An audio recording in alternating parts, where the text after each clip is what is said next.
Alors, bonjour tout le monde, bienvenue au cours 7. Maintenant, on va continuer notre survol des réserves. Le cours d'aujourd'hui, c'est principalement les formules récursives.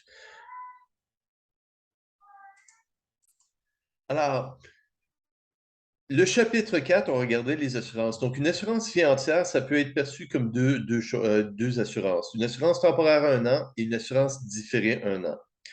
Une rente viagère peut être perçue comme deux rentes. Une rente temporaire N années et une rente différée N années. Une rente viagère différée N années. La période temporaire peut être d'une période. Si la période temporaire elle est d'une période, ben, ça veut dire que c'est la prime qui est payable aujourd'hui. On peut faire la même chose avec les réserves. Donc, si on regarde une assurance vie entière de 1 payable à la fin de l'année du décès mise à une personne âgée de X. L'assurance, ben, c'est égal à 1 qui serait versé pendant l'année si la personne décède. Et si la personne survit, ben, il y a une assurance vie entière qui est toujours en vigueur dans une année. Donc, on va escompter ça avec une période d'intérêt. De même pour le facteur de rente. Alors, il y a une prime de 1 qui est payable aujourd'hui. Ben, un facteur de rente de 1 il y a 1 qui est payable aujourd'hui plus, si la personne est toujours en vie dans une année, alors ce serait une rente viagère d'une personne âgée de X plus une année. Alors, on escompte ça avec une période d'intérêt. La réserve en tout temps, c'est la valeur présente actuelle des prestations moins la valeur présente actuelle des primes. Autant T est égal à 0. Le principe d'équivalence actuelle nous dit que la valeur présente actuelle des prestations est égale à la valeur présente actuelle des primes. Et c'est avec cette formule qu'on calcule le montant de la prime autant t est égal à 0. Autant t est égal à 0, la réserve, elle est nulle. Donc, la valeur présente actuelle des prestations est égale à la valeur présente actuelle des primes. À t est égal à 1, la prime, c'est toujours la même prime calculée au temps t est égal à 0 qui est payée. Donc, la réserve au temps t est égal à 1, c'est la valeur présente actuelle des prestations. Donc, une assurance vie entière émise à une personne âgée de X plus 1, moins la prime calculée à l'âge X, fois un facteur de rente où la personne est maintenant âgée de X plus une année.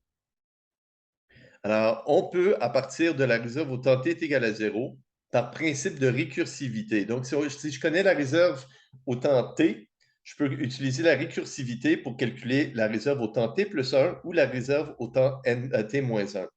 Donc, à n'importe quel moment. Et c'est utile si on veut calculer, supposons une assurance temporaire 20 ans, si on veut calculer la réserve au temps t est égal à 19. Si je connais la réserve au temps t est égal à 20, qui est 0, par principe de récursivité, je peux calculer la réserve au temps t est égal à 19. Donc, la réserve au temps t est égale à 0. Ben, c'est la valeur présente actuelle des prestations moins la valeur présente actuelle des primes. Et c'est généralement 0, ben, c'est égal à 0 à l'âge de 0. Je vais décomposer le facteur d'assurance. Alors, le facteur d'assurance, facteur assurance une année, temporaire, une année, et assurance temporaire différée, une année. Donc, l'assurance temporaire, si la personne décède dans la prochaine année, on paye 1 à la fin de l'année, donc on va escompter ça avec intérêt. Et l'assurance différée, ben, c'est une assurance à l'âge de X plus 1, si la personne survit, qu'on va escompter jusqu'au début de l'année. Et la valeur présente actuelle des primes, mais il y a une prime qui est payable aujourd'hui. Et si la personne elle est toujours en vie dans 1 an, dans une période, ben, la prime de P, elle est toujours payable, mais la personne est maintenant âgée de X plus 1. Alors, on va à la fin de l'année. Alors, on va escompter ça avec une période d'intérêt. Et donc, si je sors le coût de mortalité de la prochaine année et la prime de la première année, et je factorise VPX de mon équation, la réserve au temps zéro, ben, c'est égal au bénéfice de décès, la valeur présente actuelle du bénéfice de décès de la première année, moins la prime qui est payable aujourd'hui, fois la valeur présente actuelle de la réserve au temps t est égal à 1. Donc, si j'arrange un peu les termes, je vais mettre la prime de l'autre côté. La réserve au début de l'année, plus la prime qui est payable en début d'année, vient financer le bénéfice de décès et tout ce qui reste vient financer la réserve en fin d'année. Donc, si je connais la réserve en début d'année, je peux calculer la réserve en fin d'année. Si je connais la réserve en fin d'année, je peux calculer la réserve en début d'année. Donc, la réserve au temps t est égale à 0 plus la prime, c'est égal à la valeur présente de 1 de prestation de décès payable en fin d'année si la personne décède. Et si la personne survit, il a droit à une réserve au temps t est égal à 1. Alors, si la personne survit, alors on va escompter ça au temps t est égal à 0 avec I% d'intérêt. Donc, la réserve initiale. La réserve initiale, c'est la réserve terminale de l'année passée plus la prime. Ça finance la prestation de décès en cas de décès. Et le surplus, alors s'il y a un surplus, vient s'accumuler et vient s'ajouter à la réserve terminale de l'année passée et vient financer la réserve de la prochaine année. Donc, la réserve au temps t est égale à 1. Ben, c'est égal à une assurance vie entière pour une personne âgée de X plus 1, moins la prime calculée à X pour un facteur de rente à l'âge X plus 1. Si je décompose encore une fois le facteur d'assurance, l'assurance au temps X plus 1, c'est une assurance temporaire une année, plus une assurance différée une année. La rente au temps X plus 1, c'est 1 $ qui est payable aujourd'hui, plus une rente différée 1 an. Alors, les prochains paiements, si la personne est toujours en vie à l'âge de X plus 2. Donc, le facteur d'assurance. Une assurance vie entière va payer 1 $ si la personne décède dans la prochaine année. On va se compter ça avec intérêt. Et si la personne survit, la personne va toujours être en vie et sa police d'assurance vie est toujours en vigueur. La personne elle est maintenant âgée de X plus 2 en fin d'année. On va se compter ça avec une période d'intérêt. Moins la prime qui est payable aujourd'hui, plus la valeur présente de toutes les primes, valeur présente actuelle de toutes les primes futures. Donc, si la personne survit, la prime serait payable viagèrement en début de période. La personne est maintenant âgée de X plus 2 en fin d'année. On va se compter ça avec une période d'intérêt. Encore une fois, je vais enlever le coût de mortalité de la prochaine année et je vais enlever la prime et je vais factoriser par le facteur de valeur présente actuelle. Donc, la valeur de la prestation de décès en début d'année, la valeur présente actuelle du bénéfice de décès en début d'année, moins la prime, c'est égal à la valeur présente actuelle d'une assurance si la personne survit, alors d'une assurance vie entière, si la personne survit, moins la prime qui est calculée à l'âge X, fois un facteur d'assurance, un facteur de rente si la personne survit jusqu'à l'âge X plus 2. Encore une fois, je vais mettre le PX de l'autre côté. Alors, la réserve en début d'année, la réserve initiale, alors la réserve terminale de l'année passée, plus la prime en début d'année, vient financer les coûts de mortalité de la prochaine année. Alors, si la personne décède entre l'âge X plus 1 et l'âge X plus 2, on paye 1 $ qui sera escompté avec une période d'intérêt, c'est payé en fin d'année. Et si la personne survit jusqu'à l'âge X plus 2, il va maintenant avoir une réserve au temps t est égal à 2 en fin d'année. On va escompter ça avec une période d'intérêt. Et donc, en général, la réserve au début de l'année plus la prime est égale à la valeur présente actuelle des bénéfices de décès de la prochaine année, plus la valeur présente actuelle de la réserve en fin d'année. Donc, si je connais la réserve au temps 11, je peux calculer la réserve au temps 10. Et si je connais la réserve au temps 11, je peux calculer la réserve au temps 12, et ainsi de suite. Ce qui est bon, si tu as des assurances temporaires N années ou si tu as des assurances avec des primes qui sont payables pendant H années, alors quelle est la réserve au temps T est égal à H, quelle est la réserve au temps T est égal à N? Et on peut calculer soit N plus 1, N-1 ou H plus 1, H-1. La réserve à H plus 1, H-1. Alors, on va revisiter l'exemple qu'on a déjà vu au début de la session. Alors, une prestation de 1 000 payable à la fin de l'année du décès, taux d'intérêt de 6 %. J'ai 100 personnes au temps zéro, j'ai 25 décès à chacune des 4 prochaines années et j'ai une prime de 366 et 68. Donc, on a calculé la réserve de la façon longue. On va utiliser maintenant les formules récursives pour faire ces mêmes calculs. Donc, la prime, on l'a calculée, c'est égal à 366 et 68. Quelle est la réserve au temps t est égal à 1? Mais si je connais la réserve au temps t est égal à 0, qui est de 0, je connais la prime, mais c'est égal à la valeur présente actuelle des coûts de décès, plus la valeur présente actuelle de la réserve au temps 1. J'ai juste besoin d'isoler ma réserve au temps 1. Calculer la réserve au temps 3. Mais la réserve au temps 3 plus la prime, c'est égal à la valeur présente actuelle des coûts de décès, plus la valeur de la réserve, valeur présente actuelle de la réserve au temps 4, qui est de 0. Après 4, tout le monde est décédé, la réserve, il n'y a plus de prestation, il n'y a plus de prime. Donc, commençons à la réserve au temps 1. Alors, la réserve au temps 1, la réserve au temps 0, qui est de 0, plus la prime de 366 et 68, Alors, il y a 25 de chances que je paye 1 000 en fin d'année. Donc, le 1 000 en fin d'année, je vais l'escompter avec 6 d'intérêt. Et j'ai 75 de mes participants qui vont avoir une réserve au temps 1. Alors, je vais escompter ça au temps t est égal à 0 à du 6 Et donc, la réserve au temps 1 est égale à 184,91. On a déjà fait ce calcul, c'est exactement la même réponse.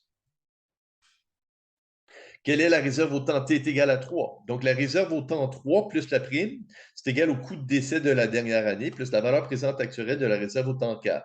Au temps 4, la réserve, elle est nulle. Il n'y a plus de prestation, il n'y a plus de prime. Donc, la réserve au temps 3 plus la prime de 366 et 68, c'est égal à la valeur. Il y a 100 de chances que les personnes que les assurés vont mourir. On va payer 1 000 en fin d'année, donc on va escompter ça avec 6 en début d'année. Et il y a 0 de chance de survivre. La réserve, elle est nulle de toute façon, donc plus 0. Et donc, la réserve au temps t est égale à 3. C'est la même réponse que comme on a calculé auparavant. Donc, 576 et 71. Alors, en exercice, vous pouvez faire le calcul au temps 2. Prenez la réserve au temps 3 ou la réserve au temps 1 et vous êtes capable de calculer la réserve au temps 2. On a déjà fait le calcul, vous avez déjà la réponse. OK, quelques exemples maintenant. Une assurance vie entière de 100 000 est payable à la fin de l'année du décès avec 10 paiements annuels en début d'année et c'est émise à une personne âgée de X. Alors, on fait 10 paiements, alors H est égal à 10. L'assurance vie entière, elle est viagère. On vous dit que la probabilité de décéder, de survivre 9 années, la probabilité de décéder entre l'âge X plus 9 et l'âge X plus 10, c'est 1,1 1,2 pour l'année suivante et 1,4 pour l'année suivante. Le taux d'intérêt de 5 Et la prime pour cette assurance, c'est 2078. On vous donne aussi que la réserve au temps t est égale à 9 est égale à 32 535. Calculer la réserve au temps t est égal à 11. Alors, la réserve au temps t est égale à 11 est égale à la valeur présente actuelle des prestations. Alors, une assurance vie entière de 100 000 la personne est âgée de X plus 11 années, moins la valeur présente actuelle des primes. À partir de l'âge, la dernière prime va être faite, va être payée à t est égal à 9. Alors, elles sont payables en début d'année de 0 à 9, donc 10 primes en début de période. Donc, la réserve au temps t est égale à 11, ben, c'est égal à la valeur présente actuelle d'une assurance vie entière de 100 000 payable à la fin de l'année du décès pour une personne âgée de X plus 11 années. Donc, la dernière prime est payée à t est égal à 9. Donc, 0, 1, 2, 3, 4, 5, 6, 7, 8, 9. 10 primes sont payées. La réserve au temps t est égale à 11. C'est égal à la valeur présente actuelle des prestations moins la valeur présente actuelle des primes. Il n'y a plus de primes, donc la valeur VPA des primes, c'est 0. La valeur présente actuelle des prestations, si la personne est toujours en vie, une police d'assurance vie entière est en vigueur à une personne âgée de X plus 11 qui paye 100 000 à la fin de l'année du décès. La réserve au temps t est égale à 10. Si la personne est toujours en vie, c'est la valeur présente actuelle des prestations, moins toutes les primes ont été payées, moins 0. Donc, la valeur présente actuelle des prestations à t est égale à 10, ben, c'est la valeur présente d'une police d'assurance, valeur présente actuelle d'une police, la prime unique nette d'une police d'assurance vie entière émise à une personne âgée de X plus 10 années.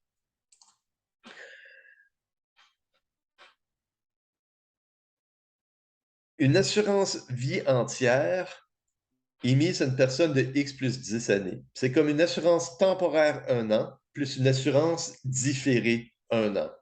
Donc, une assurance temporaire 1 an paye 1 si le décès est dans la prochaine année, ramené avec intérêt. Et si la personne survit, alors il y a une police d'assurance qui est toujours en vigueur. Si la police survit à la fin de l'année, ça va être ramené avec une période d'intérêt. Donc, la réserve au temps t est égale à 9. C'est la valeur présente actuelle des prestations à l'âge X plus 9. Et il y a toujours une prime qui est payable à l'âge X plus 9. Alors, c'est la valeur présente actuelle des primes, une prime aujourd'hui et rien par la suite.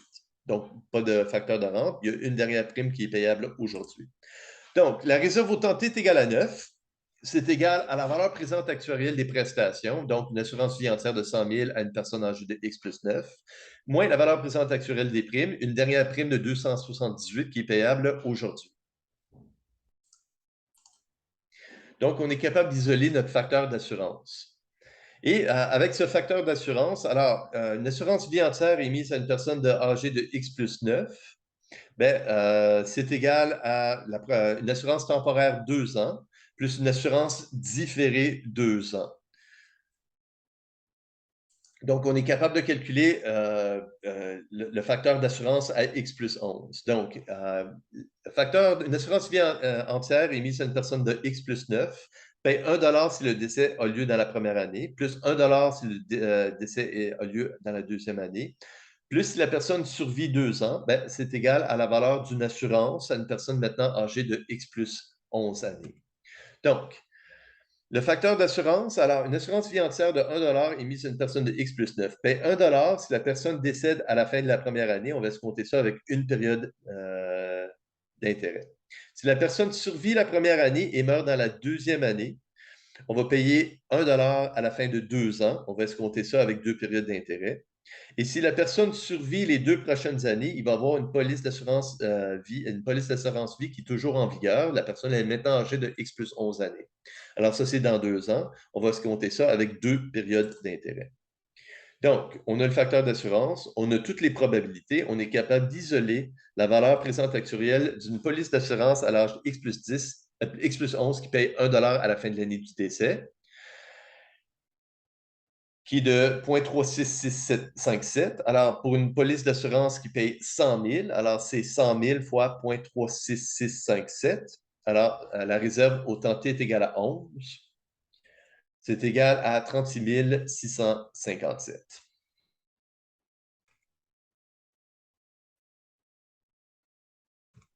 OK. Alors, une question de la Société des actuaires, un ancien examen de la Société des actuaires. Une assurance vie entière discrète est émise à X. Alors, quand la société dit discrète, les prestations sont en fin de période, les primes sont en début de période. La prestation, elle est de 0 la première année et de 5 000 les années suivantes. Donc, on a une assurance de 0 pour la première année et une assurance vie entière différée 1 an de 5 000. Les primes nivelées P sont payables en début de période, même durant la première année. La prestation, elle est payable en fin de période. La probabilité de mourir entre l'âge X et l'âge X plus 1, c'est 5 %. Le facteur d'escompte est de 0,9. Une rente viagère émise aujourd'hui de 1 $ payable en début de période coûterait 5 $. Et la réserve pour une assurance vie entière émise à X dans 10 ans, alors la réserve calculée au temps T est égale à 10, pour une assurance vie entière de 1 $ viagère, alors pour notre assurance, c'est 0,2. Calculer la réserve au temps 10 pour notre assurance. Alors, ce n'est pas la même assurance que l'assurance vie entière. Notre assurance ne paye rien dans la première année. Donc, la prime va être différente et les réserves vont être différentes. Donc, la réserve au temps T est égale à 10. La première année, il n'y a aucune prestation qui est payable. Par la suite, c'est une assurance vie entière de 5 000 $. Donc, à X plus 10, si la personne est toujours en vie, la valeur présente actuelle des prestations, c'est une assurance vie entière de 5 000 $ payable à la fin de l'année du décès. Moins la prime P qui est calculée à T est égal à 0, fois un facteur de rente dans 10 ans, à l'âge X plus 10. Donc, on va utiliser la formule de rente pour calculer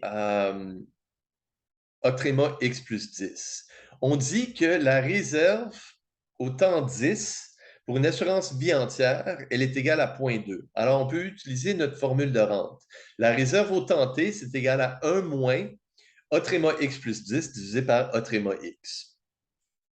Alors, la réserve au temps T pour une assurance vie entière, c'est égal à 1 moins Otréma X plus 10 divisé par Otréma X. Et donc, Otréma X, le facteur de rente, c'est donné, c'est 5. La valeur de la réserve, c'est donné, c'est 0,2. Donc, on est capable d'isoler notre facteur de rente. Donc, 1 moins le facteur d'assurance divisé par D donne le facteur de rente. Donc, 1 moins D fois le facteur de rente nous donne notre assurance. On est capable de calculer le facteur d'assurance à l'âge X plus 10. Donc, il suffit maintenant de juste calculer quelle était la prime pour cette assurance. On a une assurance vie entière qui paye 5 000 $, mais qui ne paye rien dans la première année. Donc, c'est comme une assurance vie entière, moins une assurance négative qui paye moins 5 000 la première année. Donc, parce qu'on paye zéro net la première année. Donc, quelle est la valeur présente actuarielle des prestations? Bien, c'est une assurance vie entière moins une assurance vie temporaire 1 an. OK. Quel est notre facteur d'assurance au temps t est égal à X? Alors, on a notre facteur de rente. Alors, 1 moins D fois le facteur de rente. D, c'est égal à 1 moins V. Donc, un moins V fois le facteur de rente est égal au facteur d'assurance. Alors, une assurance vie entière de 1 à l'âge X coûterait, la prime unique nette serait de 50 sous pour 1 d'assurance. Quelle est la valeur présente actuelle des prestations de notre assurance? Alors, on a une assurance vie entière qui paye 5 000 mais qui ne paye absolument rien la première année. Donc, on va enlever les coûts de mortalité de la première année. Donc, c'est comme une assurance temporaire 1 an. Alors, une assurance vie entière moins une assurance temporaire 1 an. C'est principalement, c'est juste une assurance différée 1 an. C'est ça. C'est juste une assurance différée 1 an. Mais la prime, elle est payable du temps t est égal à 0. Donc, quelle est la valeur présente actuelle des prestations? Bien, c'est la valeur d'une assurance, une assurance vie entière de 5 000 coûterait 2 500 Sauf qu'on va enlever les coûts de mortalité de la première année. La première année, tu as 5 de chance de mourir. On paierait 1 en fin d'année. Donc, escompté avec un facteur d'escompte de V qui est égal à 0,9. Donc, notre assurance, une assurance vie entière coûterait 2 500. Notre assurance coûte 2 275. Donc, une assurance temporaire 1 an coûterait 225 Donc, on enlève l'assurance temporaire 1 an de notre assurance vie entière.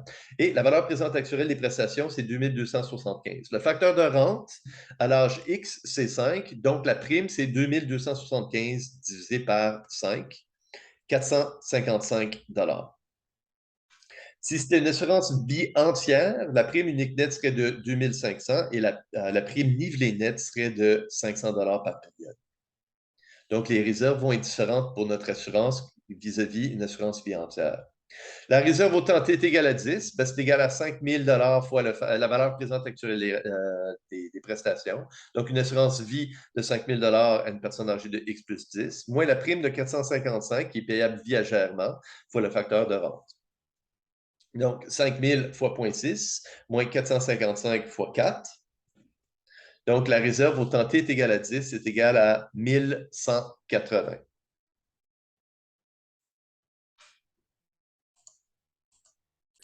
Par comparaison, pour une assurance vie entière, la réserve, elle serait de 1 000 La prime serait de 500 et donc la réserve au temps t est égale à 10 serait de 1 000 Donc, on paye moins de primes les premières années avec notre assurance, mais les coûts de mortalité de la première année étaient nuls. Donc, ce 455, on ne paye rien la première année, va juste s'accumuler avec des intérêts. Le taux d'intérêt est assez élevé, c'est au moins aux alentours de 10 Donc, le 455 va accumuler avec des intérêts et c'est pour ça qu'on a plus de réserves au temps t est égal à 10 qu'une assurance vie entière.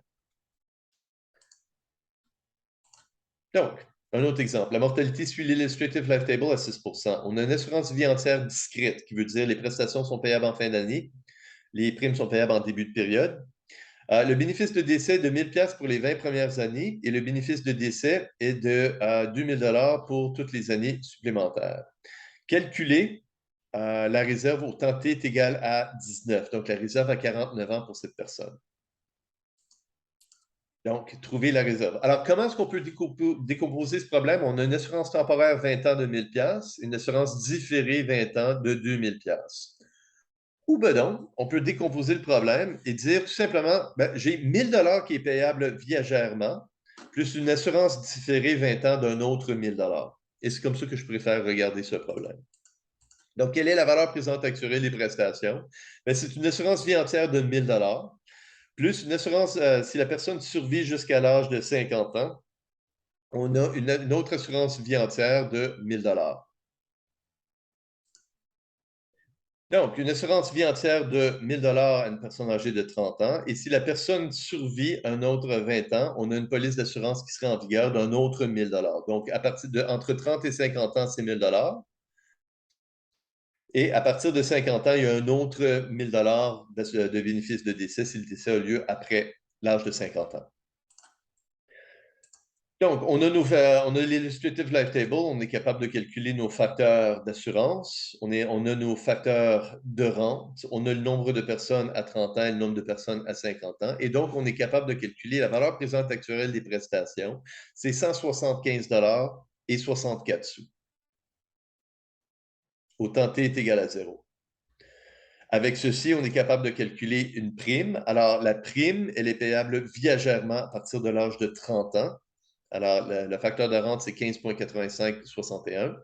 Donc, 1775 et 64 divisé par 15, 85 et 61 nous donne une prime de 11 et 8 sous.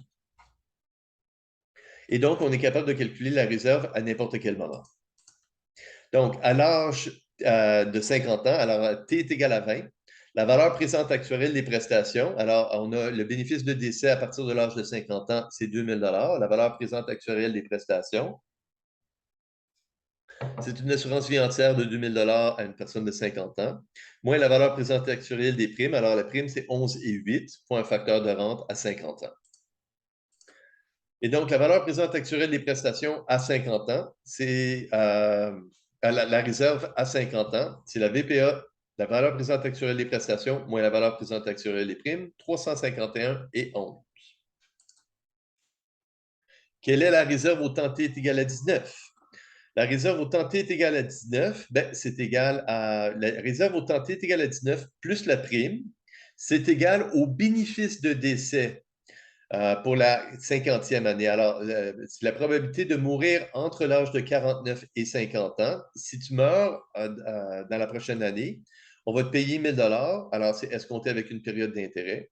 Et si tu survis, tu vas avoir une réserve accumulée au temps T est égal à 20. Alors, si tu survis à la fin de l'année, tu vas avoir une réserve qu'on va escompter avec une période d'intérêt. Donc, on a le nombre de personnes, on a notre Illustrative Life Table, on est capable de calculer la probabilité de survivre et la probabilité de mourir. Donc, la réserve au temps T est égale à 19, plus la prime. C'est égal à la valeur présente de 1 000 $ qui serait payable à la fin de l'année si la personne décède, escompté avec intérêt. Plus, si la personne survit, il a droit à sa réserve de 351 et 11 en fin d'année. On va escompter ça avec une période d'intérêt. Et donc, la réserve au temps T est égale à 19, c'est 323 et 50.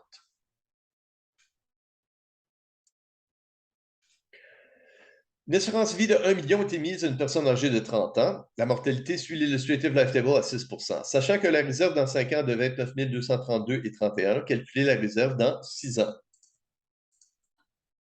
Donc, à 30 ans, on a notre facteur d'assurance, on a notre facteur de rente et on est capable de calculer une prime qui est égale à 6 463 et 13 sous. Donc, si on connaît la réserve au temps 5, la réserve au temps 5 plus la prime finance le bénéfice de décès en cas de décès et finance la réserve terminale en cas de survie. Donc, si la personne décède, on paye 1 million avec probabilité Q35. En fin d'année, on escompte avec une période d'intérêt. Et si la personne survit, il a droit à une réserve au temps 6 en fin d'année, on va escompter avec une période d'intérêt. Qui nous donne une réserve? Si la réserve à 5, c'est 29 232, la réserve au temps 6, c'est 35 895 et 89. Et par la suite, vous avez des exercices.